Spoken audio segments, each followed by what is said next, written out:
message that tactical periodization, as with all the guys who have spoken this morning, starts with the game in mind and the demands of that game. Okay, now, if we look at this question here, what is a coach trying to achieve? It's basically an interaction between these three things within rugby union. And I will use rugby union as the example throughout, because unfortunately that's the only thing I know. Now, it starts with a pre-illusory goal. So any invasion game has an overall aim, and that is basically to score more points than your opponent.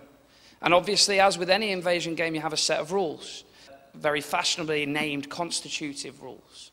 And it is the interaction between these two things which then shapes the way the game is played. But tactical periodization starts with these ideas of moments of the game. And they simplify the moments of the game as much as possible. More so in rugby union than any invasion sport, there is always a contest for possession from face to face.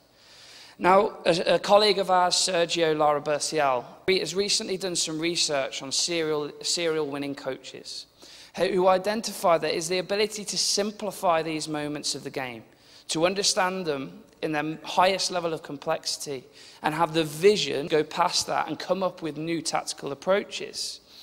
Now, what I want to start with is this is a very simple model of rugby union that me and Jason have come up with.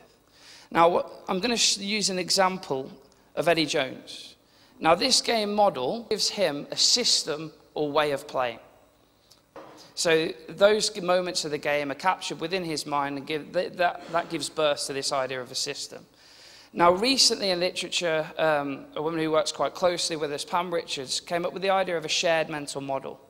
Now, this wasn't just simply this system of way of playing in the coach's mind, but was transferred to all stakeholders within that system.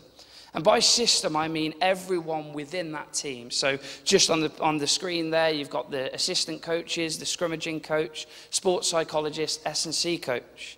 So the tactics aren't simply prescribed or given to the playing group or the coaches, it's to everyone within that system, so everyone's working towards those aims. Now, this starts with a mental model. And to put it simply, a mental model is performance problems born from the moments of the game. So offensive organisation gives you a certain set of problems you need to overcome in order to meet that pre-illusory goal of scoring more points than your opponent. What are the best tactical solutions available to you as a coach in order to meet that pre-illusory goal? And this then gives you an alpha version.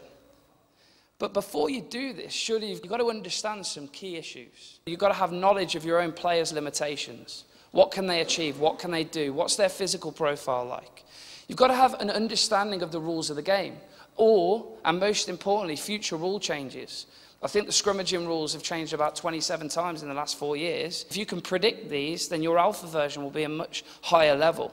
And also have an understanding of your competition demands, of where you are, but also where you want to get to.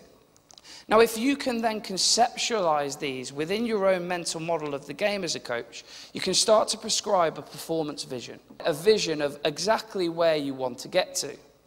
Now, this performance vision then gives birth to a tactical demand. Now, this is where it gets really interesting. The tactical demand then drives what you need to require physically, technically, psychologically. Okay? And this quote just encapsulates that perfectly. What is desirable must be technically plausible. And if we can conceptualize that within our own mind as a coach, we can begin to understand the skill sets that are required from our performance vision. We can clearly define the skill requirements, psychological requirements of what we want to achieve. And most importantly, begin to plan curriculums. Start to think about how we're going to educate our playing group to meet these demands. So, I identified before this idea of a shared mental model. Now, at the moment, this performance vision is completely within the mind of the coach. Now, I've spoken to a number of people within the RFU that would completely disagree with this, and that's why it's very important with the shared notion. Now, the coach, if he's going to share this mental model, needs to be scrutinized by the playing and coaching group. So the tactical solutions need to be given freely to the playing group, to the other coaches, to turn around and say, well, hold on a second, what do I bring to this playing framework as a fly half? Or as a coach, do I agree with this? This doesn't really match my skill set. And then they come mutually to a conclusion of what's the best fit for that system. What do we all align to in order to meet the requirements of our performance vision? And most importantly, Pam talks about a common language. Okay, I'm sure you've all been in systems where everyone has calls for certain tactics. And let me reiterate, this isn't to prescribe tactical solutions, and nor is it to constrain decision making. It's a system that allows freedom to make decisions within that, down to knowledge. Now, Freud, as we've said before, talks about the system being born in the player's mind first. Now, if you look on for each of these moments of the game, the attack, defense, the transition, there are principles and sub-principles that align to it. So within attack, you might have scoring. You might have progression of the ball.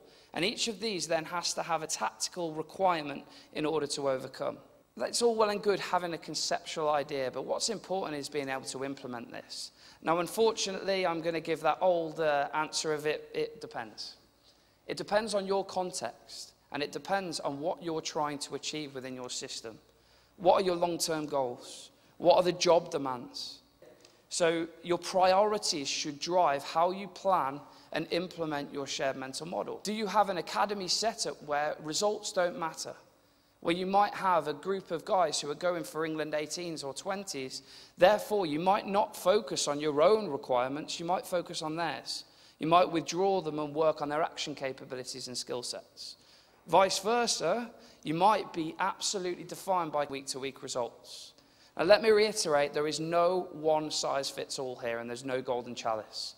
But if you plan long-term, it makes the week-to-week short-term much simpler. And that's a connection between what Andy Abraham would call classical decision-making from a long-term point of view and naturalistic decision-making from a short-term point of view.